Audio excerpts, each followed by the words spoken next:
Assalamualaikum warahmatullahi wabarakatuh. Salam sejahtera, Om Swastiastu, Namo Buddhaya, salam kebajikan, Rahayu. Perkenalkan, saya Titik Istiningsih, dosen tetap di Prodi D3 Kebidanan, jurusan Kebidanan, Poltekkes Kemenkes Palangkaraya. Sebagai seorang dosen, saya melaksanakan kegiatan Tridharma perguruan tinggi, yaitu pengajaran, penelitian, dan pengabdian kepada masyarakat. Dari kegiatan Tridharma perguruan tinggi yang sudah saya lakukan, saya integrasikan kegiatan tersebut ke dalam mata kuliah yang saya ampu. Dalam kesempatan ini, saya ingin menjelaskan mata kuliah yang saya ampu, yaitu mata kuliah Konsep Kebidanan dengan kode mata kuliah BD 51924, yang mana mata kuliah ini harus diselesaikan oleh mahasiswa Prodi Diploma 3 Kebidanan semester 1. Selanjutnya, mahasiswa diharapkan mampu menerapkan konsep kebidanan dalam deteksi dini komplikasi, penanganan awal, kegawat daruratan, dan rujukan pada kasus maternal dan neonatal. Bahan kajian dalam mata kuliah konsep kebidanan ini meliputi ada konsep kebidanan, sejarah dan organisasi profesi, filosofi dan paradigma bidan, teori dan model praktik kebidanan, standar praktik bidan, fungsi dan kewenangan bidan, konsep dan proses berpikir kritis, manajemen kebidanan, dan prinsip pendokumentasian dan pemanfaatan iptek dalam praktik kebidanan.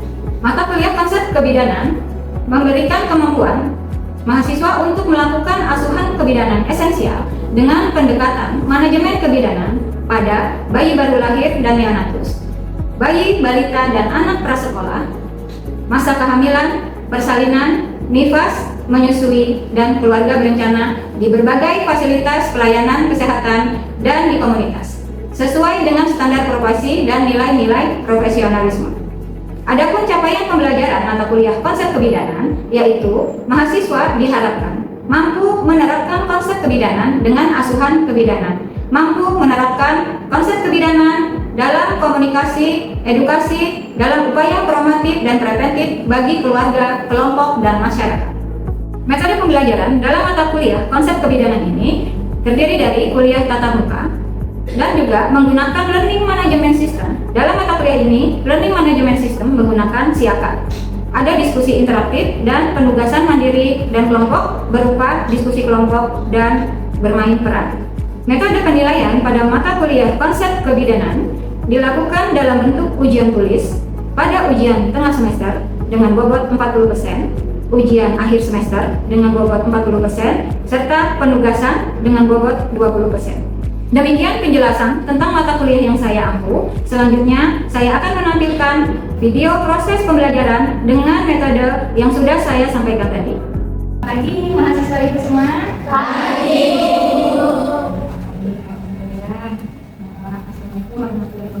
Assalamualaikum warahmatullahi wabarakatuh.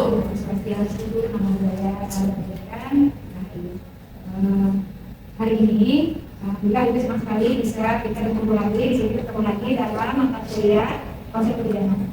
Hari ini Ibu akan membawakan materi tentang filosofi kebidanan, paradigma kebidanan, dan pelayanan kebidanan Indonesia seperti apa. Jadi sebelumnya itu ingin maksud kalian ya, dari yang hadir ini, adakah yang tidak bisa hadir untuk hari ini? Ada semua? Ada semua ya. Ini kelas reguler 28B. Jadi sebelum kita mulai pembelajaran, ada baiknya kita berdoa dulu ya. Berdoa, mudah-mudahan kalian diberikan konsentrasi yang bagus dan bisa menyimak apa yang Ibu sampaikan pada hari ini. Oke. Baik, bismillahirrahmanirrahim. Mari kita berdoa menurut agama dan kepercayaan masing-masing. Berdoa, disilahkan. Selesai. Di sini kita akan melakukan peregangan sejenak sebelum kita mulai perkuliahannya. Nah, clue-nya adalah ikutin perintah Ibu. Ya, ikutin perintah Ibu. Oke, sekarang pegang lidahnya, pegang pinggulnya, pegang dagunya, pegang pipinya, pegang hidungnya. Baik, ya bagus. Kalian sudah mulai bisa berkonsentrasi dengan baik. Baik. Ibu awali dengan definisi bidan. Kalian sudah pernah dengar bidan kan? Terus di tempat kalian juga pastinya sudah pernah tahu bidan itu kerjanya apa sih? Nolongin orang melahirkan. Simpelnya gitu. Kalau dokter kan beda. Dokter bisa melakukan persalinan juga, tapi ya kan tidak semata-mata untuk menolong persalinan saja, yang lain juga tidak bisa. Kalau di sini definisi bidan itu kita awali dengan istilah bidan ini ya. Istilah bidan ini dia berasal dari kata widowed, kalau dari bahasa Sanskerta gitu. Yang berarti cakap. Seorang bidan itu pasti cakap. Cakap itu dalam artian gesit dan tahu kerjaannya. Kalau sudah pasien ini, kalau dilihat sudah keringetan, sudah gelisah, teriak-teriak, oh ini sudah, terus dia dalam kondisi hamil, oh kondisi ini. Kondisi seperti ini adalah ciri-ciri orang atau wanita yang ingin melahirkan. Itu dia sudah harus tahu. Seperti itu. Nah, terus di samping itu ada lagi istilah membidan. Istilah kalau bidan kan orangnya, kalau membidan berarti kegiatannya, gitu ya. Yang akhirnya adalah mengadakan sedekahan bagi penolong persalinan yang minta diri itu artinya pamit sudah 40 hari ulur sudah tidak merawat bayi ibu lagi, gitu. Nah, kalau bahasa Dayaknya apa? Palas bidan. Ada orang Banjar di sini? Kalau Banjar apa istilah membidan ini apa istilah kalau dari orang Banjar?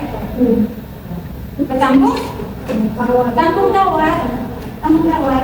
Jadi sebenarnya sih tidak harus diurut berkeluar ya.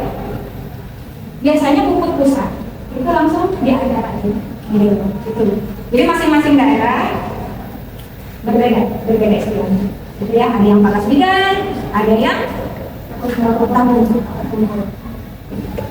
Sekarang kalau tiga, menurut WHO itu adalah seseorang yang telah diakui secara reguler dalam program pendidikan sosial sebagaimana yang diakui secara yuridis secara legal besar, makanya dapat ijazah di mana ini ditempatkan dan telah menyelesaikan pendidikan dan telah mendapatkan kualifikasi serta terdaftar disahkan dan mendapatkan izin melaksanakan praktik kebidanan. Itu baru dinamakan bidan. Kalau kalian baru semester 3, 4 mengundurkan diri, tapi kalian tahu ilmu bidannya sudah tahu, sudah dapat 4 semester. Kalian mengundurkan diri, berikutnya di luar kalian praktek ilegal, nolong persalinan. Tentunya kalian lebih pintar dari si dukun kampung tadi, karena kalian 4 semester tempat kuliah. Akan tetapi apakah orang tersebut bisa dikatakan bidan? Statusnya adalah dukun toh? Seperti itu. Baik, lanjut. Nah, sekarang bidan menurut ICF dan IDO. Nah, di sini ini ada bahasa Inggrisnya. Identify a person who having been regularly made to a military educational program fully recognized in the country in which is located. I successfully completed the best site course of studies in midwife and has attained the requisite qualification to be registered and orally licensed to practice midwife. Yang artinya adalah bidan itu adalah seseorang yang telah menyelesaikan pendidikan bidan yang diakui oleh negara serta memperoleh kualifikasi dan diberikan izin untuk melaksanakan praktik kebidanan di negara tersebut. Untuk izinnya itu adalah kewenangan dari negara masing-masing seperti apa izinnya. Oke, sekarang kalau definisi bidan di Indonesia itu adalah seorang perempuan yang kronologinya sama sih ya, sama. Lulus pendidikan, sudah diregistrasi, ketentuan perundang-undangan yang ada Permenkes nomor 1464 tahun 2010. Berikutnya dia harus lulus dari pendidikan bidan yang telah teregistrasi sesuai ketentuan perundang-undangan. Kalau definisi kebidanan yang tadi kan kita berbicara bidannya ya. Bidannya itu apa? Orangnya.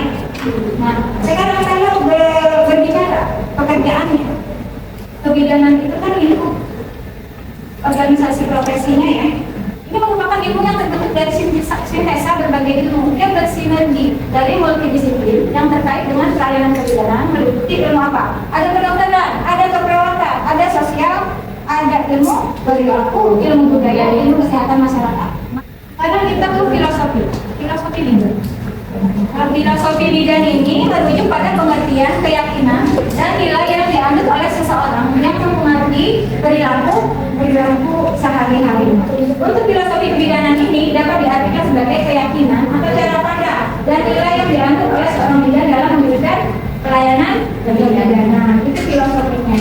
Seperti apa sih membuat seorang pelayan ini betah berkunjung ke seorang tenaga kesehatan, gitu ya? Bagaimana sih triknya? Ya, bidan itu penting sih apa yang kita keluhkan. Ibu bidan itu mau mendengarkan, jadi tidak hanya dia bermain HP aja.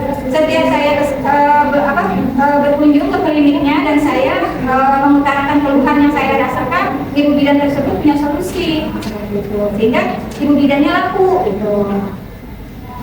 Kita ke pelayanan kebidanan. Kalau pelayanan kebidanan di sini adalah pelayanan kebidanan itu bagian dari integrasi kerjasama gitu ya, dan integrasi dari sistem pelayanan kesehatan yang diberikan oleh bidan yang terdaftar atau terregistrasi tadi, gitu ya, dan dapat dilakukan secara mandiri, kolaborasi dan rujukan. Ini dia.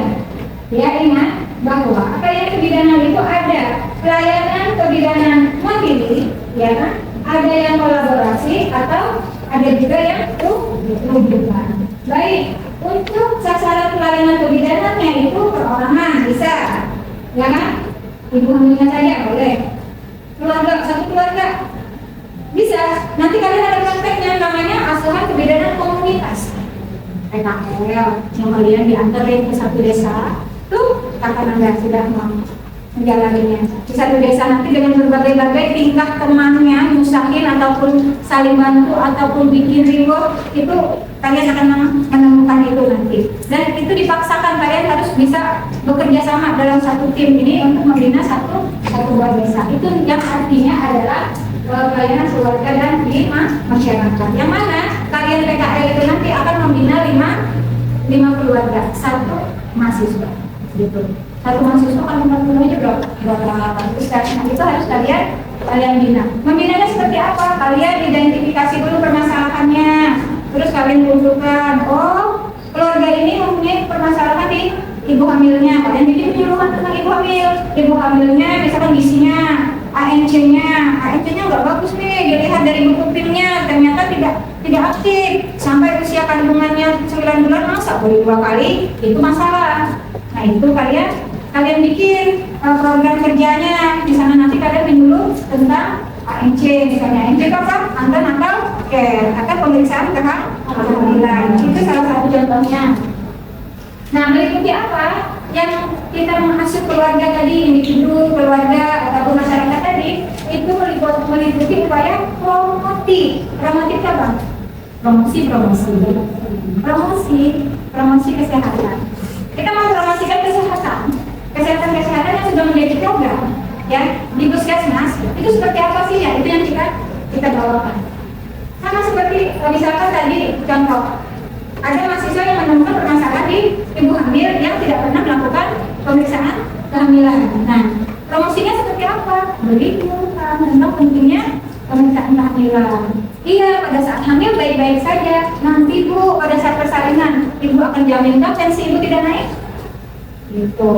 Ibu jaminkan Ibu tidak berdarahan? Itu yang ditakutkan. Sehingga pemeriksaan kehamilan itu wajib dan penting sekali untuk ditekankan kepada individu atau yang menjadi pelayan kita agar aktif gitu ibu hamilnya gitu ya. Untuk nanti pada saat kita mempraktikkan ilmu yang sudah kita dapat di kampus gitu, yang kita aplikasikan di masyarakat. Nanti kalau tidak salah di semester 5 gitu. Jadi dari semester 1 sudah dikasih bayangan-bayangan nanti kalian akan seperti apa. Baik, upaya apa lagi preventif? Preventifnya apa? Pencegahan supaya tidak terjadi sakit seperti apa Ibu? Oh, rumahnya harus bersih. Ibu hamilnya juga harus rajin gosok gigi. Ibu hamilnya juga harus banyak makan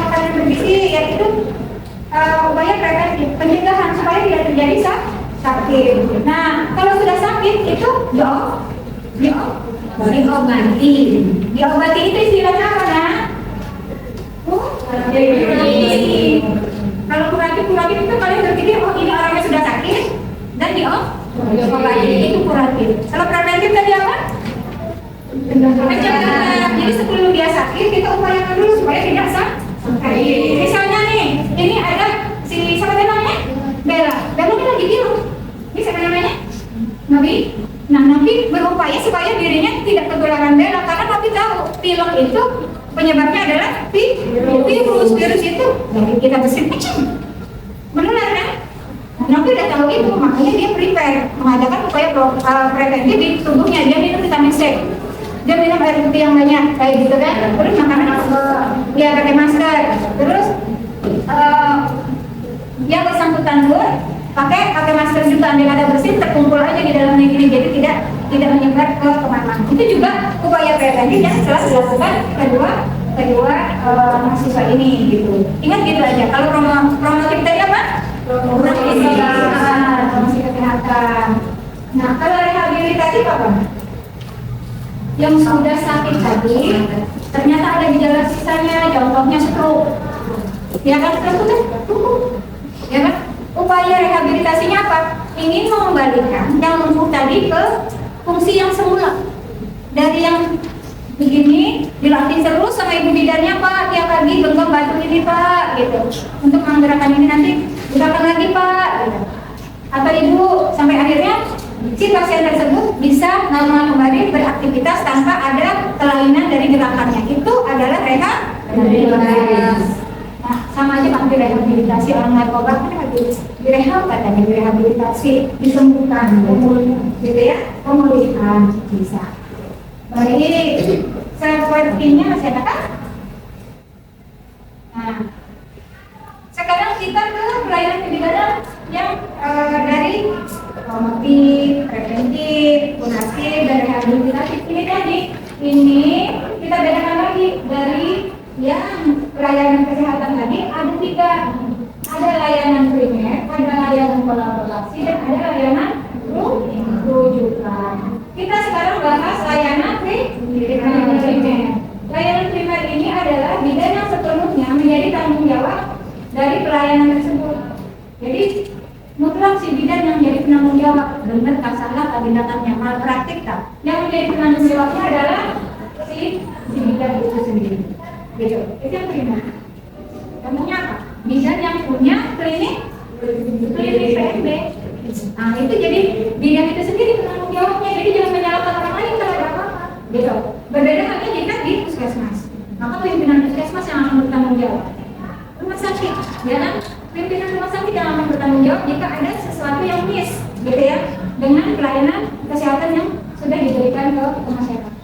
Lanjut, untuk kolaborasi. Kolaborasi ini itu ayat suatu tim yang bekerja sama, gitu. Bekerja sama, saling bantu membantu. Oh, ini ada bidannya, oh ini ada dokter giginya, oh ini ada dokter umumnya, oh ini ada dokter objeknya, oh ini ada perawatnya, ada ahli gizinya, seperti itu. Bareng-bareng dia memberikan layanan kepada pelayannya. Nah, kalau sekarang itu ada mata kuliah kita yang nanti di semester 6 itu namanya ada interprofessional collaboration, gitu. Ada IPC dan IPE. Ada IPE-nya itu apa? Interprofessional education. Kalau IPE-nya itu yang kita di lingkup perkuliahan. Kalau collaboration itu adalah lingkup sudah kerja di puskesmas. Misalnya di puskesmas di situ ada dokternya. Nah, pelayanan kesehatan yang menggabungkan dari beberapa profesi itu yang dinamakan kolaborasi, gitu ya. Nah, untuk rujukan seperti apa? Kalau rujukan ini dilakukan oleh bidan dalam rangka membuat fasilitas layanan tersebut tidak bisa menangani permasalahan kesehatan ini sehingga perlu bantuan ke jenjang yang lebih tinggi, ya. Yang lebih tinggi maksudnya dia mempunyai peralatan yang cukup, SDM-nya, sumber daya manusianya lebih, gitu ya. Kalau misalkan di puskesmas tidak ada dokter objek sehingga tidak bisa melakukan operasi misalnya. Dan pasiennya Nobi pada waktu itu susah anak pertama dan tidak bisa lahir perpaginan, tidak bisa lahir lewat jalan lahir dan harus indikasinya indikasi SC. SC itu apa? Nah, karena di puskesmas tidak ada fasilitas itu maka dikirim dia ke rumah sakit yang ada fasilitas, ada dokter objeknya, ada ruang OPA-nya, ya, sehingga bisa dilakukan SC. Nah, itu adalah rujukan. Rujukan itu bisa juga diartikan sebagai pelimpahan tanggung jawab, sebenarnya bisa. Tapi tidak pelimpahan tanggung jawab yang disengaja mau cari aman, tidak, karena ketidakberdayaan atas ketidaklengkapan gitu ya dari fasilitas yang ada seperti itu.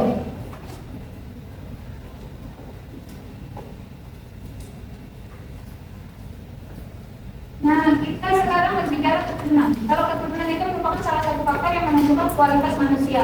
Ingat, dari keturunan ya. Manusia yang sehat dilahirkan oleh ibu yang sehat. Makanya tugas kalian adalah menciptakan ibu-ibu yang melahirkan itu bagaimana supaya ibu itu sehat. Kalau ibu itu tidak sehat, stres, bahkan sampai ke psikosa, ingat, 30% itu memang ada faktor genetik. Akan tetapi 70% kan atas usaha dari keluarganya, dari lingkungannya, dan juga dari tenaga kesehatannya, sehingga bisa membuat seorang wanita itu tetap sehat pada saat melahirkan. Supaya ibu tahu kalian, apakah dari penjelasan ibu tadi ada yang ingin ditanyakan? Oke, siapa namanya? Naira. Naira itu mana? Hah? Saira. Ya, Saira. Kan gini Bu, di tempat saya tinggal itu kan transportasinya sulit. Ya. Terus untuk pelayanan kesehatannya itu tidak semua bisa diselesaikan di puskesmas desa tersebut, dan harus dikirim ke portal pelayanan kesehatan. Itu pelayanan kesehatan seperti apa Bu? Tadi bahwa pelayanan kesehatan itu kita kan tujuannya adalah memberikan solusi bagi orang yang mempunyai masalah kesehatan, kan? Akan tetapi belum tentu tenaga kesehatan itu pasti bisa menyelesaikan permasalahan kesehatan yang dialami orang ini. Sebagai contoh, misalnya seperti tadi ada ibu persalinan hamilnya letak sungsang. Kalian tahu letak sungsang? Yang kayak apa? Kepalanya di sini, bagian bawahnya di sini. Dia bisa kaki, bisa bokong. Ya, yang penting cuma kepala aja itu sungsang. Kalau begini letak apa? Kepalanya di sini, bokongnya di sini. Lintang. Ya, betul, lintang. Nah, kondisi seperti itu kita tidak bisa tanpa yang melakukan kolaborasi, kan gitu. Nah, karena tidak bisa dilakukan di desanya si Saira, maka harus dikirim ke fasilitas yang ada dokter spesialisnya, yang ada fasilitas operasinya, opanya gitu. Nah, itu adalah layanan rujukan, karena kita harus melimpahkan pasien ini ke tempat yang lebih memadai dan lebih lengkap fasilitasnya seperti itu. Nah, ingat tadi yang Ibu sampaikan bahwa layanan kesehatan itu ada layanan primer, ada layanan kolaborasi, dan ada layanan rujukan. Baik, saya dari mana? Alhamdulillah. Sekarang gantian Ibu untuk memberikan satu kasus ke kalian. Silakan diamati apa jawabannya. Bisa dibaca? Siapa yang suaranya kencang? Saya. Oke, baca. Latihan soal kasus. Ini mendaratkan seorang ibu yang akan melahirkan karena ada pada letak. Dia melaporkan kondisi ibu pada dokter spesialis obstetri dan ginekologi yang akhirnya diputuskan proses kelahiran dengan SC. Bidan dan tim operasi melaksanakan tugas masing-masing seperti ahli anestesi, asisten operasi, dan lain sebagainya. Tindakan di atas yang merupakan upaya untuk menyelamatkan pasien dan lainnya merupakan contoh dari pelaksanaan asuhan pidana. Apa jawabannya? Karena apa? Ada kerjasama, ada saling bantu antara tim. Antara siapa ini tadi? Dokter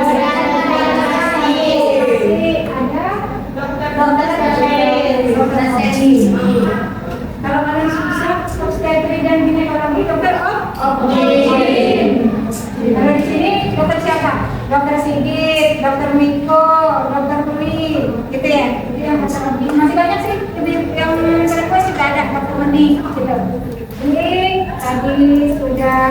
ada beberapa pertanyaan juga dan kalian juga sudah bisa menyimak ya. Maka Ibu akhiri pertemuan hari ini. Terima kasih. Assalamualaikum warahmatullahi wabarakatuh. Selamat siang.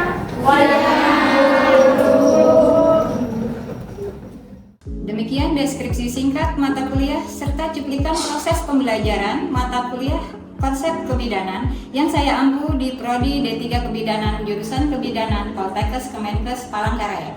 Semoga dapat memberikan gambaran mengenai deskripsi diri saya terkait proses pengajaran yang merupakan bagian dari Tridharma Perguruan Tinggi.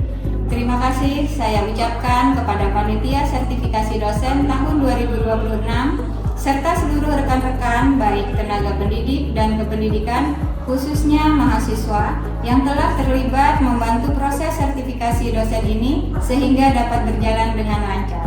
Semoga apa yang saya sampaikan melalui video pembelajaran membawa manfaat untuk kita semua. Salam sehat. Wassalamualaikum warahmatullahi wabarakatuh.